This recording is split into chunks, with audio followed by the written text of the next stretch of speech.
Welcome to the Banker Lamp. Please enjoy the video. You start now, plug a good data USB cable between phone and computer, and make sure mobile data is on. Once connected, swipe down and select the USB mode labeled File Transfer or Transferring Files.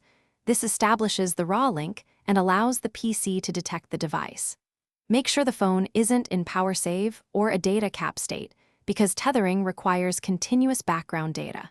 If a permissions prompt appears, accept it so the computer can install the network interface immediately. Once the PC recognizes the phone, let it install drivers. On Windows, you may need the manufacturer's USB driver if auto-install fails. On the phone, go to Settings, Network and Internet, Hotspot and Tethering, and flip USB tethering on. This creates the network interface.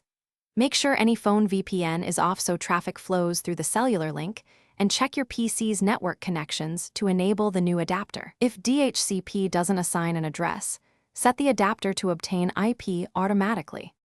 Finish by verifying connectivity. Open a browser and load a page or ping 8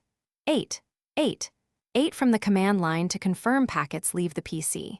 Make sure the PC's adapter shows a valid IP4 address and that mobile data is active on the phone. If speed is sluggish, set the tethered network as metered to limit background updates.